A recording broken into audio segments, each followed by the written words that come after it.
Madame, Monsieur, bonjour. Merci de nous avoir rejoints dans cet amphithéâtre pour notre nouvelle session. Je vais vous demander de vous installer assez rapidement pour que nous puissions démarrer tout aussi rapidement la session. Très intéressante, vous allez le voir avec nos différents panélistes. Et nous allons essayer, le but du jeu, c'est jouer l'interactivité. Donc c'est de venir aussi vers vous, consacrer 10 minutes, un quart d'heure à un échange avec la salle. Vous aurez l'occasion de poser toutes vos questions tout à l'heure en fin de session. Et puis je salue également les personnes qui nous regardent actuellement derrière leurs écrans, un peu partout dans le monde. Vous êtes très très nombreux, on aura bientôt les chiffres, mais ça approche les 10 000 participants. Merci d'être là avec nous depuis chez vous et ici dans la salle. Alors, la solidarité intergénérationnelle, c'est l'un des sujets évidemment du moment, dans l'actualité, on le voit, les générations, la solidarité intergénérationnelle avec l'emploi, la formation, la mobilité, le logement, ce sont les 4 grands axes des politiques publiques nécessaires aujourd'hui. Alors comment justement relier les générations entre elles? Il y a autant d'exemples finalement que de pays et puis autant d'exemples également de politiques publiques au niveau international, également autant d'exemples à travers les entreprises. C'est ce que nous allons voir. Avant de passer la parole au maître de cérémonie donc, qui a préparé en amont cette conférence, cette session, Hippolyte Dalbis, membre du Cercle des économistes, qui va introduire le sujet dans un instant. Je vous présente rapidement nos différents intervenants. Sylvain Rabuel, qui est président de Domus Vie, Société internationale de résidences seniors, des résidences inclusives. On va voir comment et dans quel objectif. Madame Mandiola Pradip, fondatrice de la fondation WAVE, que Madame Pradip, je vous demanderai de présenter tout à l'heure en quelques mots. Pascal Imbert, vous êtes cofondateur et directeur général de Wavestone, donc un cabinet, je parle là sous votre contrôle, cabinet conseil français bien sûr en management et transformation des entreprises et des organisations. Et chose importante, je crois que vous êtes coté à la Bourse de Paris, c'est bien cela. Voilà, donc on verra si ça aide concrètement à travailler au quotidien. Et puis Monsieur Björn Corridon, qui est président directeur général et rédacteur en chef de Borsen, c'est bien la prononciation Borsen, donc qui est le quotidien économique, quotidien économique libéral danois. Quotidien libéral. Ok. Alors, la règle du jeu, nous avons environ 55 minutes pour débattre. Chacun va avoir 4 minutes de propos introductifs et après nous allons échanger. Hippolyte, introduction, on campe le décor de cette session.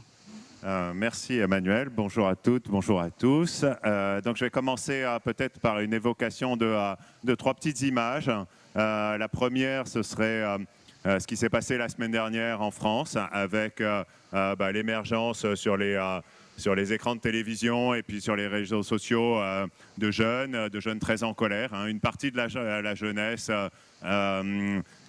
qui a exprimé finalement son aversion à notre société et à son besoin de casser beaucoup. Donc des images très frappantes.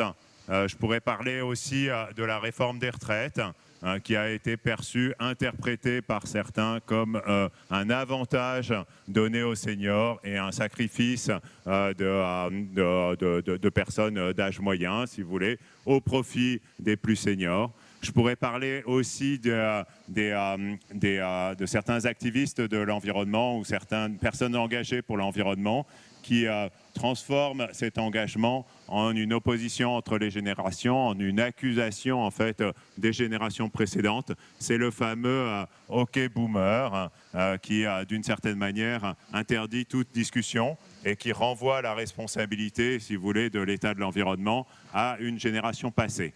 Très souvent, en fait, lorsque le mot génération arrive dans le débat, il y a une espèce de réflexe pavlovien qui fait qu'on pourrait croire qu'il y a une espèce de conflit où on voudrait mettre en scène un conflit entre les générations. Moi, je travaille sur ces sujets depuis des très nombreuses années. Je n'y crois pas du tout, je me suis exprimé déjà là-dessus. Mais même, je veux dire, je ne peux pas ne pas voir que cette image du conflit, elle existe dans les représentations et elle est très puissante. L'objectif de la session d'aujourd'hui, c'est de justement montrer que finalement, les relations entre les générations, elles sont beaucoup plus larges, elles sont beaucoup plus riches que ce que ne pourrait le faire imaginer un conflit entre les générations, qui est une vision très binaire, vous voyez. Les relations, et c'est pour ça que je suis vraiment très heureux d'avoir ce panel international qui va nous parler finalement de toutes ces dimensions des relations entre les générations. La première dimension, elle est évidente, c'est la famille. C'est au sein de la famille que se noue le lien intergénérationnel. La deuxième dimension, c'est bien sûr l'État. Parce que l'État va socialiser un très grand nombre de dépenses publiques qui sont par nature intergénérationnelles. Pensez à la dépense publique associée à l'éducation, pensez à la dépense publique associée à la retraite, à la dépendance, etc. Un grand nombre de transferts passent par l'État. Et bien sûr, mais il y a aussi, j'aurais tendance à dire, il y a aussi le marché, il y a aussi les entreprises. L'entreprise, on y passe 30, 35, peut-être 40 ans de sa vie. Alors, on peut changer d'entreprise, mais c'est un lieu aussi où se nouent les générations. Et moi, je suis très content d'avoir des personnes qui vont nous parler non seulement d'expérience française, mais aussi d'expérience internationale sur ces trois dimensions.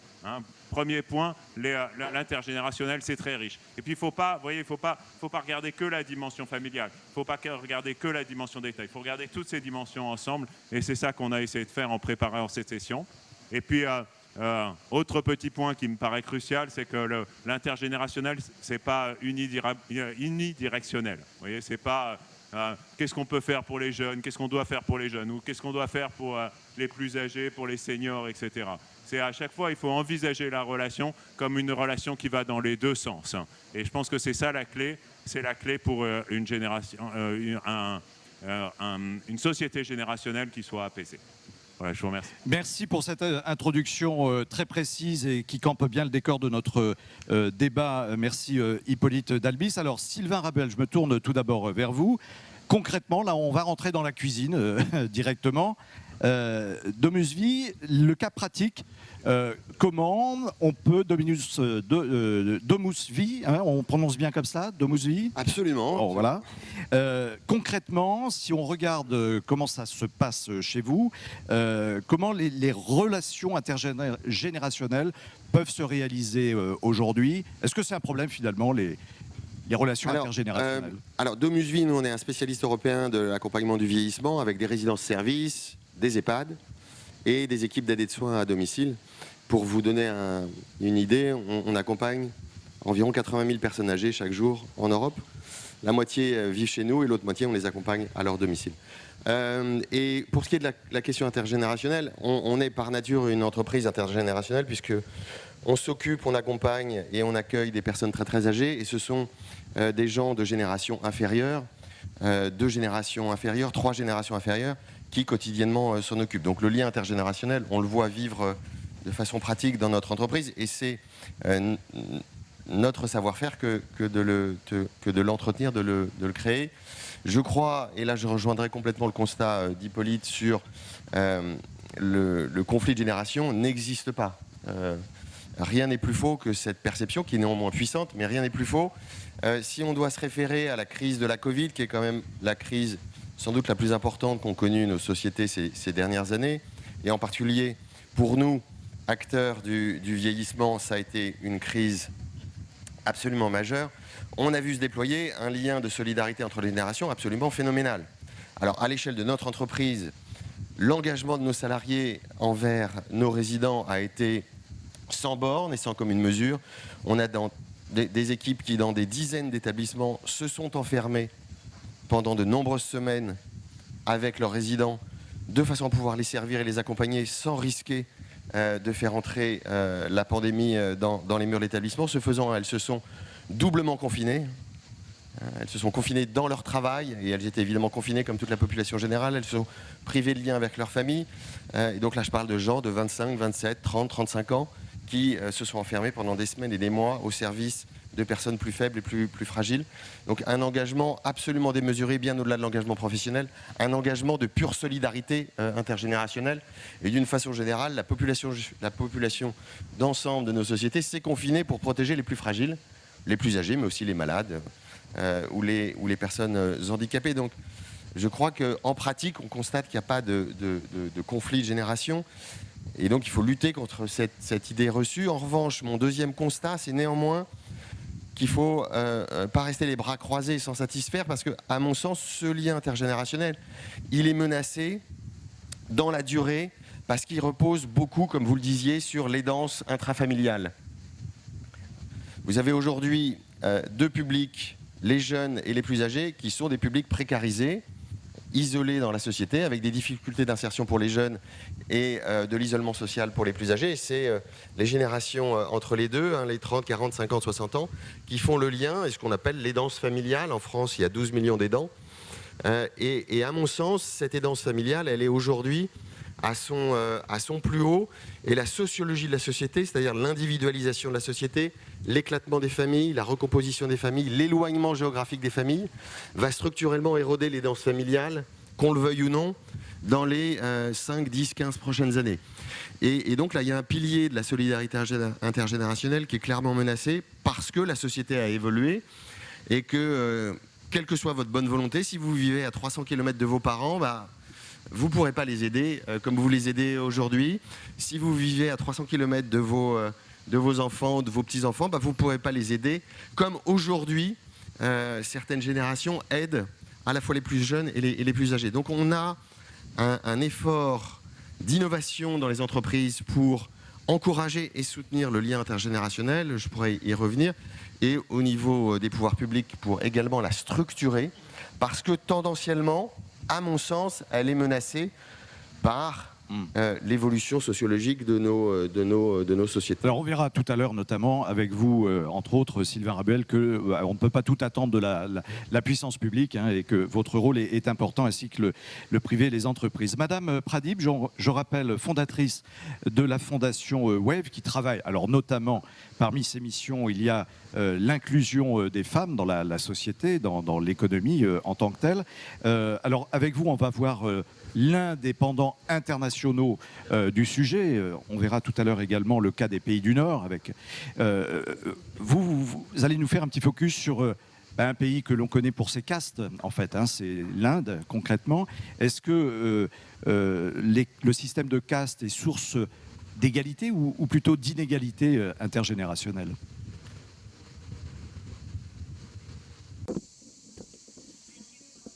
Merci pour cette question. Je viens d'une communauté qui est discriminée en raison de son identité sociale et qui sont considérés, qu'on appelle les intouchables, vous savez, donc les Dalits. Donc le système de caste en tant que, et bien sûr est ville depuis 3000 ans en Inde et dans certaines parties de l'Asie du Sud-Est. Le point d'inquiétude pour moi en tant que personne venant de cette communauté, c'est que où est-ce que l'on voit les liens intergénérationnels et les soutiens pour des gens qui sont discriminés en raison de leurs identités sociales. Parce que les castes nous ont divisés en termes d'emplois que nous pouvons occuper. Et les emplois qui nous sont impartis sont des emplois épouvantables tels que vider les toilettes. Mon père vient d'une famille qui faisait nettoyer, qui par exemple tannait les peaux des animaux morts, etc. Donc, et les gens de ma communauté, il y a à peu près 200 millions d'intouchables en Inde. Et donc, nous sommes en Inde, l'Inde, comme vous savez, est la plus grande population jeune du monde. Plus de 50% des gens sont jeunes en Inde. Mais les zones d'intervention en termes d'économie mondiale vis-à-vis des pays comme l'Inde, qui dit aller vers un pays d'avancée rapide. Mais je dois dire que nous avons beaucoup de défis à relever en termes d'éducation et d'emploi, même si il y a des opportunités qui nous sont données par la constitution du pays. Mais cependant, il y a très peu d'entre nous qui ont vraiment reçoivent une bonne éducation. Si mon père, qui était la première génération qui a appris, s'il n'avait pas été éduqué, je n'aurais pas été éduqué, je ne serais pas ici en train de vous parler. Parce que c'est discrimination à grande échelle en raison de nos castes. Donc il y a beaucoup de violence. Je suis avocate et je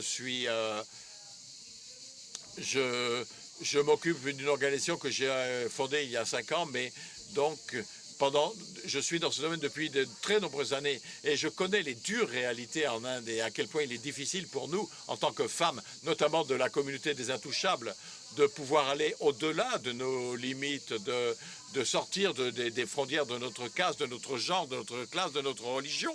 Et vous devez devenir une rebelle si vous voulez le faire agir dans ce pays, dans mon pays, parce qu'il y a tellement de discrimination dans l'éducation, même dans les écoles.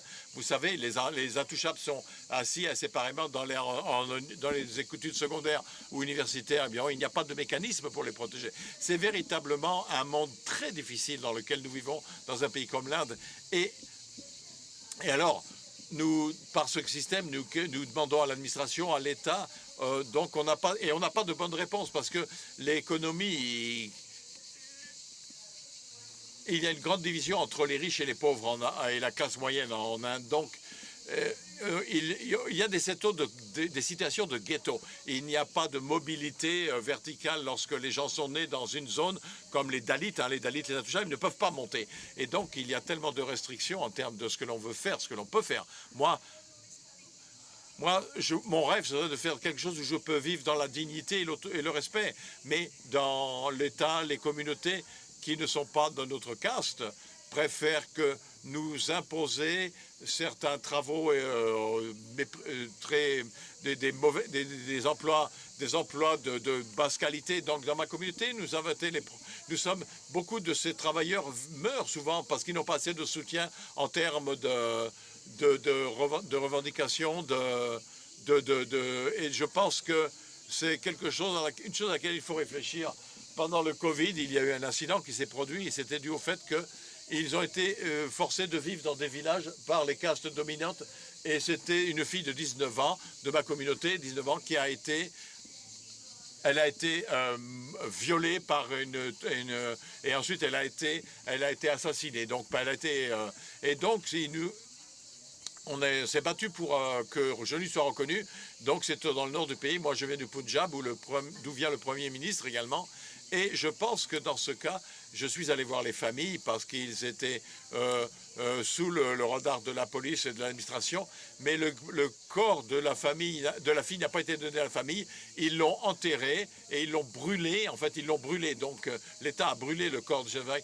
Donc, et le chef de la police, c'était difficile à donner cet ordre. C'était très difficile d'aider la famille de cette fille. Et donc, et on n'a pas pu mais c'est ça où il y a le système très injuste dans ce pays. Et l'on parle des pauvres, de ceux qui n'ont rien, mais la plupart d'entre eux se battent et ils n'ont pas de droits.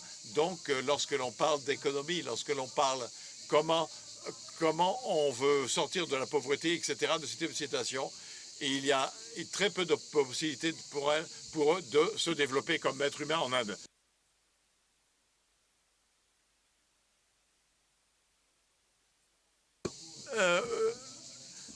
De la différence entre les zones urbaines et les autres régions qui créent justement des distorsions. Alors Pascal Imbert, donc, je rappelle cofondateur DG de Wavestone, cabinet conseil en stratégie d'entreprise et d'institutions.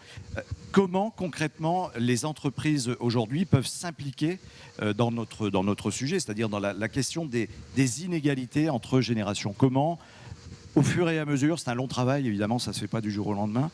Comment on y travaille dans les entreprises aujourd'hui? Vous êtes un observateur privilégié, j'irais.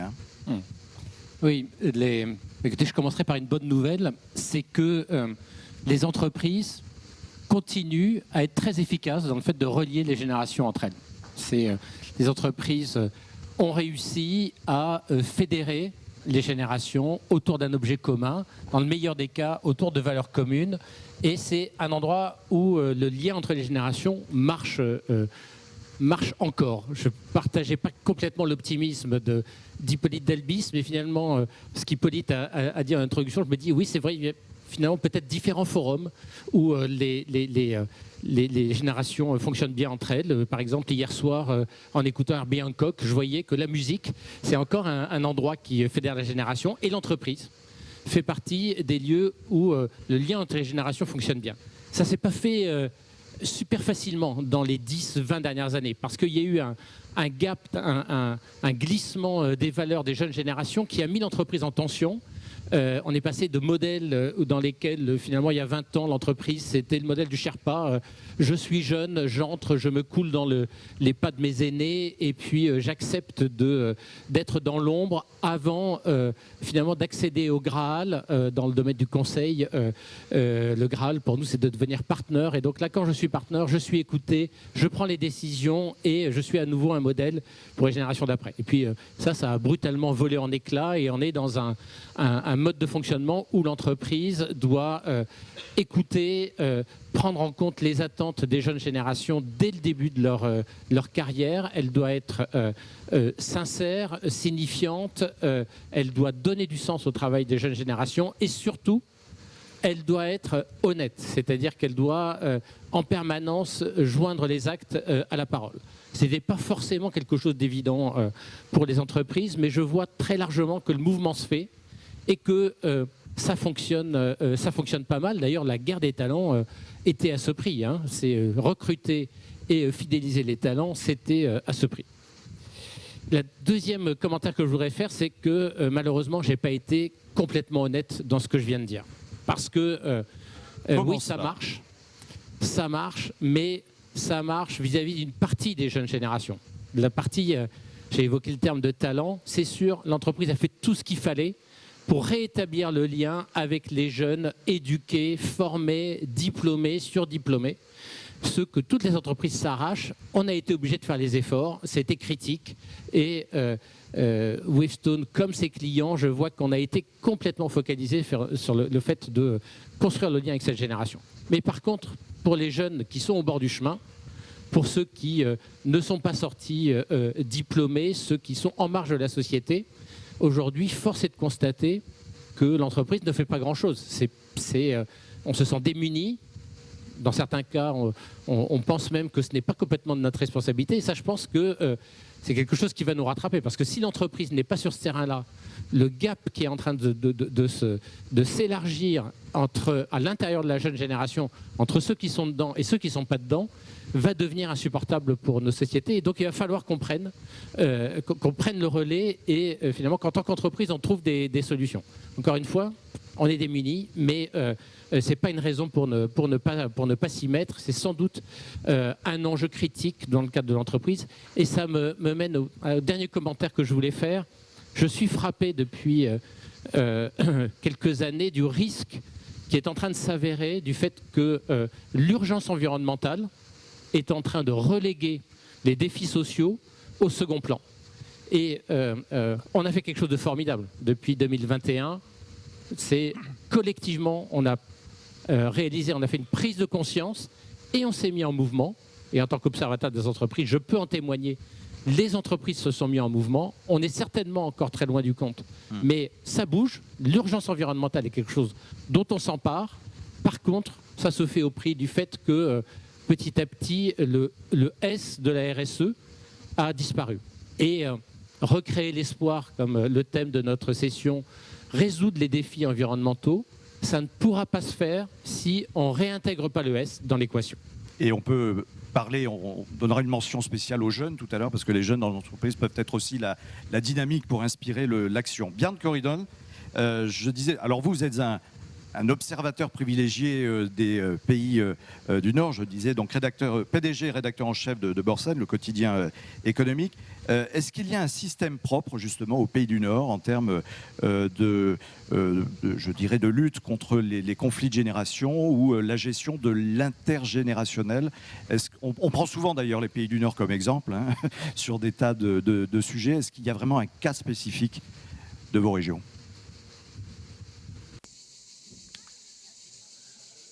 Je pense certainement. Et je pense que à des fins de transparence, je suis un éditeur de... j'ai été le Premier ministre danois pendant quelques mois, donc je sais ce que c'est les politiques. Mais ce que je voudrais dire comme introduction ici, c'est le point de vue des pays nordiques, où je pense que, au moins si l'on compare les pays du Nord à d'autres nations dans le monde, ce niveau de justice intergénérationnelle est plus élevé. les finances publiques sont durables. Nous sommes en mesure de financer et de développer les systèmes de soutien à long terme. Donc ça, c'est une bonne chose pour les jeunes générations. Nous pouvons également payer pour des éducations de haut niveau, pour la sécurité sociale. Nous pouvons financer tout cela. Mais je pense que le point que je voudrais soulever ici, c'est que c'est d'abord de l'optimisme, mais c'est également le fait que ces questions sont des questions plus techniques que parfois on le pense. Lorsque l'on voit les manifestations et tout le débat que nous avons vu récemment. Mais le grand secret concernant les pays du Nord, c'est que ce que nous avons à pression, ce que nous célébrons, ce n'est pas quelque chose que nous avons eu depuis très longtemps. Si vous regardez il y a 30 ou 40, 35 ans en arrière, vraiment la situation n'était pas du tout la même. Elle n'était pas juste, elle n'était pas durable en termes de génération. Ça a été un voyage de 30-35 ans pour Danemark, en Suède, en Finlande, en Norvège. Et Norvège est un cas spécial. Mais si vous réfléchissez à la façon dont ça a été fait, c'était en fait un exercice extrêmement technique. Parce que si vous prenez des problèmes de questions de justice intergénérationnelle et comment ça se règle, ce que l'on peut voir rapidement, que ce n'est pas simplement une politique sur une réforme politique, c'est que ça concerne la coordination de plusieurs politiques sur le marché du marché, dans le système de retraite, dans le système d'éducation, dans le temps. Donc c'est un ensemble. Et ce que les Nordiques ont réussi à faire, c'est de faire ça en ayant un système budgétaire avec des budgets publics annuels qui prenaient en compte en fait le chemin vers la durabilité, mais également des réformes de structure mises en œuvre pour faire une croissance économique de manière durable. Et en mettant en place ces systèmes techniques, de façon technique, donc ça nous a amené d'une situation délicate dans les années 70 à une situation tout à fait durable et beaucoup plus stable aujourd'hui. C'est pour ça que mon point aujourd'hui, c'est qu'il faut d'abord réfléchir en termes techniques sur la manière, donc d'abord, vous allez faire la partie un peu ennuyeuse, pour être poli, de la politique, donc pour arriver et pour vraiment arriver à résoudre ces problèmes. Le premier grand défi pour les Nordiques sera de faire la même chose en termes d'égalité, de transition verte. Et pour revenir à votre point, monsieur, encore une fois, la clé, le défi sera d'intégrer ce que l'on fait dans les politiques économiques pour la croissance, la redistribution, la justice, la mobilité sociale, tout cela doit être intégré. Et bien sûr, la conversation que l'on fait pour la transition verte, c'est quelque chose de différent. C'est fait en dehors de ce que l'on a fait dans le point de vue des politiques économiques. Et il y a parfois des contradictions entre les deux. Et ça risque d'être une voie sans issue. Il faut vraiment avoir un système intégré avec le processus budgétaire et avec une planification à moyen terme. Et si vous ne faites pas ça, vous aurez en permanence un conflit entre la transition verte, écologique, la durabilité et ce qu'on appelle la partie économique des choses. C'est le grand défi pour les Nordiques, mais nous allons pouvoir résoudre ce défi, je l'espère. Merci beaucoup pour ce témoignage. Alors, en fait, bien vous parlez de la planification versus pays du Nord. Alors, Sylvain Rabuel, question. Je vous en prie, mais on revient donc sur le fond du sujet. Je vous parlais tout à l'heure, on parlait de l'entreprise, et donc Björn vient de parler de la planification, donc ça fait référence évidemment à la puissance publique. On a compris dans ce que vous disiez tout à l'heure qu'on a besoin de la puissance publique, mais tout ne repose pas sur elle. Concrètement, qu'est-ce que vous en attendez, vous ? Oui, nous, on s'occupe déjà de ce qu'on peut faire par nous-mêmes. Et on a pris 3 initiatives qui ressortent du lien intergénérationnel. La première a trait à l'emploi, parce que nous sommes un métier qui recourt énormément aux ressources humaines et qui recourra de plus en plus. Donc on milite pour l'insertion des jeunes dans le milieu professionnel. Donc nous, chez Demuzy, nous employons beaucoup, nous recrutons beaucoup de personnel sans qualification que nous certifions par la validation d'acquis d'expérience. Donc aujourd'hui, 1 millier en France de jeunes sans qualification qui acquièrent une certification professionnelle d'aide-soignante, par exemple, dans nos différents établissements. On a à peu près 300 établissements en France qui sont en réalité des lieux d'accueil et d'habitat pour les personnes âgées, mais qui sont aussi, par le fait, des écoles de formation et de certification pour des jeunes sans qualification. Et c'est que de cette manière-là qu'à mon sens, on réussira à aborder la question du manque de personnel soignant dans un pays comme la France. C'est en faisant des lieux de soins et des centres de soins, des lieux de certification et de formation. Donc, ça va quand même plus loin parce que vous avez une série d'initiatives. Deuxième élément sur l'emploi, nous avons pris des engagements très forts avec le ministère du Travail ici en France pour l'emploi des plus de 50 ans. Parce que les personnes de plus de 50 ans, il y en aura de plus en plus. Et c'est une ressource formidable dans des métiers comme les nôtres. On a aujourd'hui, chez Domusi en France, 35% de nos salariés qui ont plus de 50 ans et qui offrent des ressources que les générations plus jeunes ne peuvent pas offrir. Je prends un exemple très simple.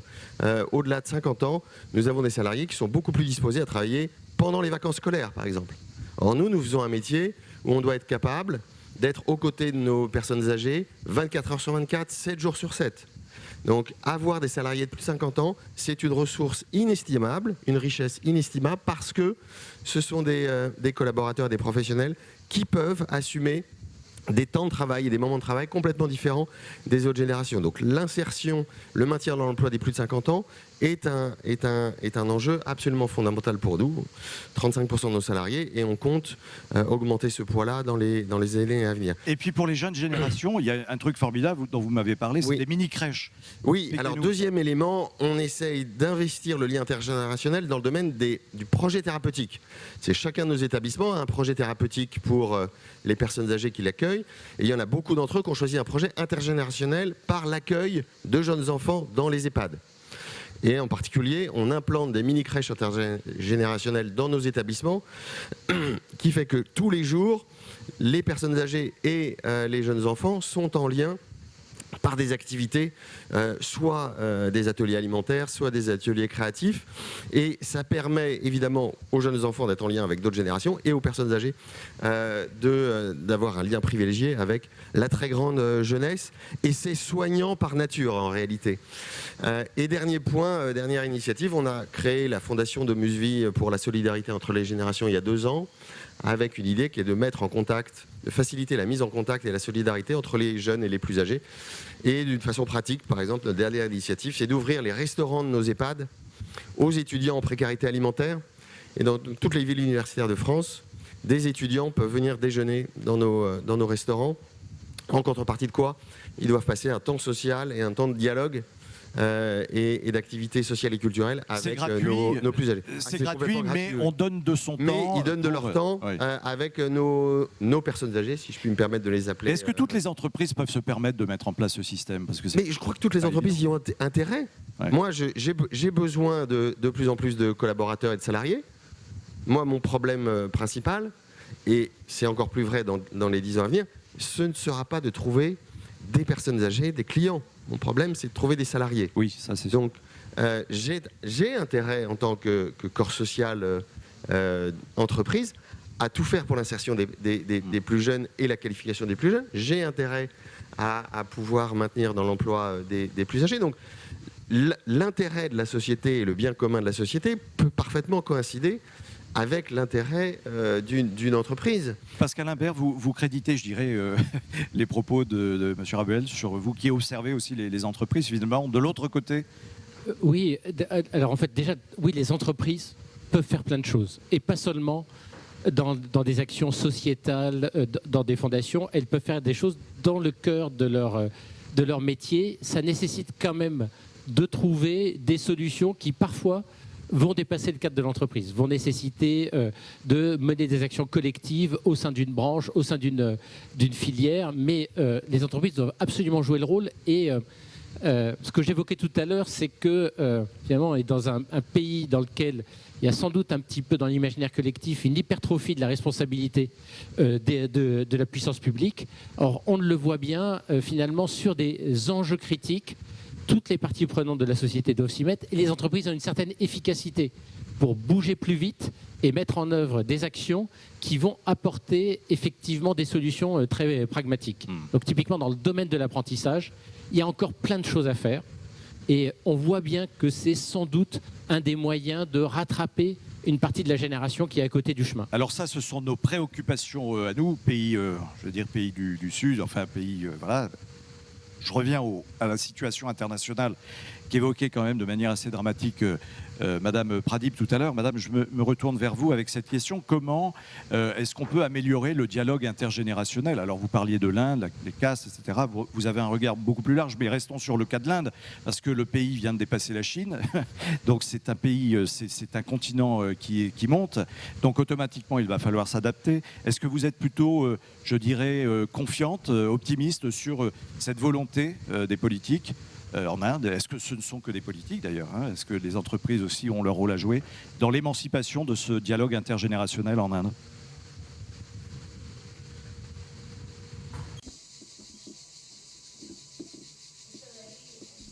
C'est une question très importante que vous avez soulevée. Le rôle d'entreprise est très important parce que l'Inde va vers la privatisation de la plupart de nos entreprises.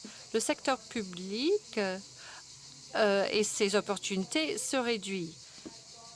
C'est un challenge pour tous ceux qui bénéficient de provisions grâce à la politique de positive action. Dans les entreprises, il y a des initiatives. Les entreprises voient et regardent le contexte social des employés. C'est pas facile de trouver des emplois. Elles essayent de savoir quelle est votre caste, quelle est votre religion. Ce n'est pas juste une question de caste, mais aussi de minorité religieuse en Inde. Lorsque les entreprises décident qui prendre et comment réussir leurs objectifs pour que les entreprises et l'attractivité des entreprises. Donc, il n'y a pas vraiment de politique gouvernementale en termes de travail contre la discrimination. Donc, les entreprises privées ont tendance à prendre des personnes qui viennent de leur propre caste et leur propre religion. Et donc, c'est quelque chose qui est menaçant dans le contexte de l'Inde, le pays le plus peuplé du monde. Donc, les plus jeunes perdent espoir, ne reçoivent pas de signal pour dire que, voilà, je suis hautement qualifié, mais à cause de ma caste, à cause de ma religion, c'est une barrière en termes d'avoir un poste de dignité. Donc, y a-t-il des politiques définies par le gouvernement pour agir contre la discrimination? Et je ne pense pas. En fait, il n'y a pas de politique comme celle-ci en Inde. Et lorsque je parle de femmes, comment est-ce qu'elles se voient? En Inde, les femmes sont éduquées, mais ne sont pas employées. C'est un fait dans ce pays. La majorité des femmes sont hautement qualifiées, pas seulement de ma communauté. Chez moi, il y a très peu de femmes dans ce cas, mais dans d'autres communautés également. Les femmes ne quittent pas leur maison, même si elles sont intelligentes, parce que le patriarcat est tellement fort, il n'y a pas beaucoup de possibilités pour les femmes pour qu'elles deviennent entrepreneuses ou pour qu'elles gèrent les entreprises. Il y a des femmes qui occupent de postes très élevés dans le pays. Mais comment est-ce qu'on traite ces questions-là? Il n'y a pas de dialogue avec l'État, avec les organisations comme la nôtre. Donc, lorsqu'on parle de ces questions, on les voit comme des personnes qui critiquent le pays, qui questionnent le rôle du gouvernement. Et donc, je pense que ce sont ces sujets-là qu'il faut traiter dans les entreprises. Au nom de la mondialisation, nous avons beaucoup d'entreprises qui viennent d'autres parties du monde, qui viennent en Inde, mais il n'y a pas de possibilité de discussion de ces questions-là. Beaucoup pour ce témoignage complémentaire. Alors, on reste à l'international avec vous, Björn Corridon. Peut-être une réaction à ce que vient de dire Madame Pradip par rapport à votre expérience dans les pays du Nord. Et vous évoquiez tout à l'heure les questions de planification, effectivement, avec le rôle très important de l'imbrication, je dirais, de la finance et, à l'heure de la transition énergétique, des questions environnementales. Et tout ça travaille justement je dirais, au dialogue intergénérationnel, puisqu'il faut former les jeunes et les plus âgés peuvent également, les aînés peuvent également aider les plus jeunes dans leur formation. Quel est votre regard global sur ce sujet? Mais en fait, je pense que le débat, même si nous venons de contextes différents, de pays différents, il y a des liens. Il y a des choses qui se ressemblent. J'ai essayé de de donner le point de vue gouvernemental d'inspiration nordique. Et il y a une partie qui concerne la planification. Mais je voulais comprendre ce terme planification. L'expérience des pays nordiques et des quelques réussites des pays nordiques ne concernent pas l'idée que l'État mène la transition, gère la transition de manière très directe. Cela concerne la vente d'incitation sur le marché de travail et au sein des entreprises. Et aujourd'hui, nous avons parlé de comment les entreprises, comment les communautés peuvent pousser le développement de justesse entre les générations et une certaine durabilité entre les générations, avoir une approche du bas vers le haut. Mais ce qui émerge, c'est que si on adopte une démarche du bas vers le haut, c'est difficile parce que si on veut être cohérent, si on veut être logique avec de nouveaux objectifs, pas seulement des objectifs économiques, pas seulement des objectifs de mobilité sociale ou de distribution, il y a également des objectifs écologiques. Et dans un monde plus complexe, c'est vraiment difficile, même pour une entreprise très progressiste. Nous avons vu de grandes entreprises mondiales qui prennent de plus en plus de responsabilités au cours des 5, 10, 20 dernières années. Cette idée de responsabilité sociale est vraiment très regardée et appliquée, mais il faut que les gouvernements modernes travaillent sur les incitations. Il faut récompenser le comportement responsable et il faut punir le contraire. Il faut faire cela de manière cohérente à travers plusieurs domaines. Et c'est ça la tâche qui est difficile. Il faut de bons décideurs pour faire cela. Il faut apprendre les uns des autres. C'est toujours très importante. Alors, chose promise, chose due, on va venir vers vous dans la salle pour vos questions.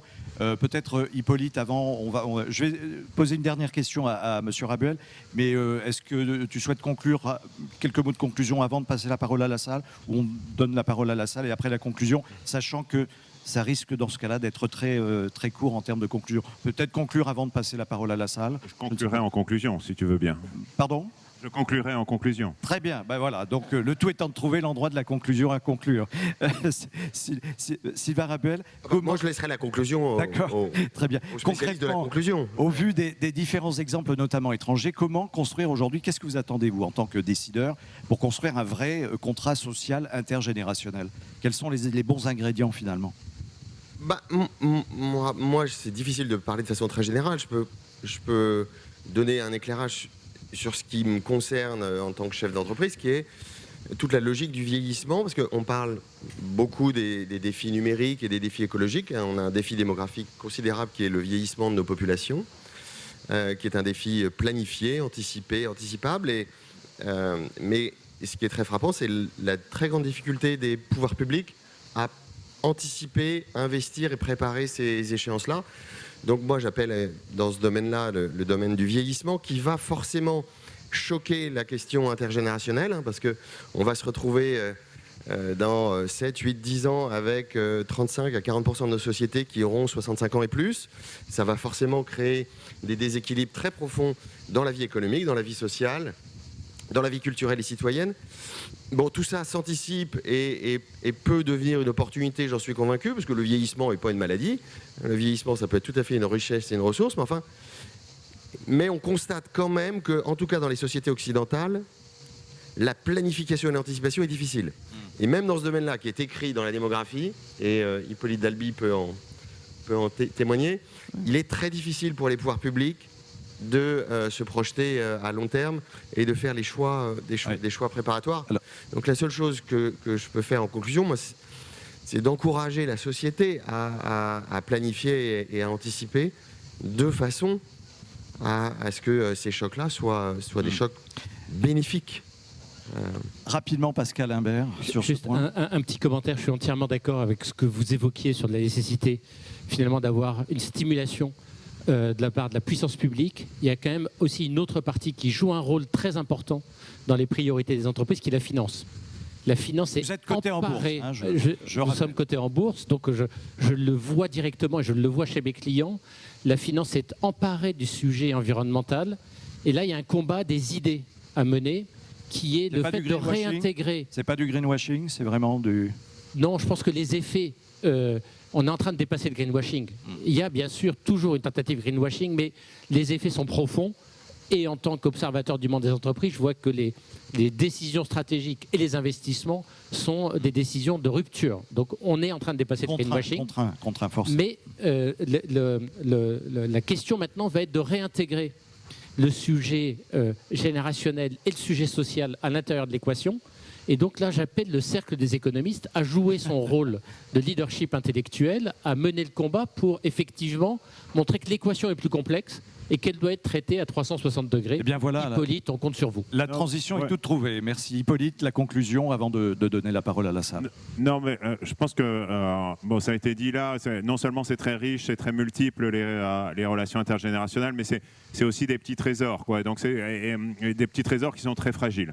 Mais je pense qu'en effet, la distinction entre préservons nos relations intergénérationnelles, et ça aidera finalement à avoir une société forte et inclusive, c'est très important. Et ce qu'il faut, c'est pas les séparer. Alors, vous voyez, il n'y a pas d'un côté l'intergénérationnel et puis de l'autre côté le social. Et je prends un exemple vraiment très simple. Je vois qu'en plus dans l'audience, il y a quand même 2-3 personnes qui ont plus de 35 ans. Donc voilà pour vous dire que vous pourriez être concernés. Le cas du mentorat, du tutorat, en fait, fonctionne très bien. Voilà, accompagner un jeune qui n'est pas celui de votre famille, etc., mais qui, lui, ne bénéficie pas d'un fort soutien intergénérationnel, on sait que ça marche. Il y a beaucoup d'associations qui le proposent. Et simplement être avec cette personne, une personne avec laquelle on peut discuter, ça apporte beaucoup. Et on a vu des trajectoires absolument magnifiques de personnes qui avaient du mal a priori à s'insérer dans la société. Et parce qu'ils ont eu la possibilité d'avoir ce mentor, d'avoir ce tuteur, appelons-le comme on veut, d'avoir ce senior en fait qui connaît la société et qui a l'expérience, a pu émerger. Donc oui, il y a des possibilités. Et oui, finalement, créer du lien intergénérationnel en dehors de ce qui est socialisé par l'entreprise, socialisé par l'État ou immédiatement qui arrive par la famille, je dirais, et fonctionne. D'accord ? Donc oui, allons dans ces associations, allons rencontrer des jeunes et c'est comme ça qu'on peut améliorer les choses. Au cercle des économistes, je vais passer parce qu'il y a des questions, etc., oui. Mais donc je passe. Non, vas-y, rapidement. Le cercle des économistes et son action, c'est quand même important. Justement, je veux dire, on essaye de faire une conférence où c'est pas à partir d'un certain âge simplement qu'on peut parler. C'est aussi les jeunes qui peuvent parler. Ça arrive dans un quart d'heure, dans une demi-heure. Il y a beaucoup de choses qui se font. Alors, voilà, à notre petite mesure, on essaye de faire du lien intergénérationnel, mais du faire dans l'action. Merci Hippolyte pour cette conclusion. La parole à la salle, il a vraiment pas 35 ans, enfin j'imagine. Et justement, question intéressante. Alors, on va vous apporter un micro au deuxième rang, s'il vous plaît. Je vais vous demander simplement de vous manifester. Voilà, je ne promets pas à tout le monde, on a 6-7 minutes. Je vous demande de vous présenter et de poser une question de manière succincte. Voilà, ce sera plus comme ça, on donnera la parole au maximum de personnes. Nous vous écoutons, monsieur. Enzo Menestre, étudiant à Sciences Po Lille. Tout d'abord, merci de m'accorder un bref temps de parole. C'était pour revenir sur les propos de monsieur Dalby qui évoquait qu'il n'y aurait pas de conflit intergénérationnel. Je le rejoins. En revanche, je pense qu'il y a une forme de méfiance mutuelle entre les générations. On est une génération qui fait face à de nombreux défis, que ce soit écologiques, sociaux, économiques. Et face à ces défis, on a besoin d'un temps de parole à la mesure de ces défis. Et il peut être difficile parfois pour nous, avoir en tout cas la sensation qu'il est difficile d'être écouté par nos aînés. Et c'est quelque chose de légitime qu'on comprend, car effectivement, nous n'avons pas vos connaissances, nous n'avons pas vos expériences. Oui. Ça, on ne le remet pas en question. En revanche, du coup, c'est peut-être plus encore une requête qu'une question. Ne soyez pas là pour nous rappeler que nous ne savons pas. Soyez là pour nous apprendre. Bravo, on peut vous applaudir, c'est vrai, c'est un vrai sujet. Alors, vous le disiez, c'est une supplique plus qu'une question. Est-ce que quelqu'un souhaite réagir ? Bon. Alors, autre question, je crois que monsieur avait levé la main. Voilà, on va vous apporter le micro.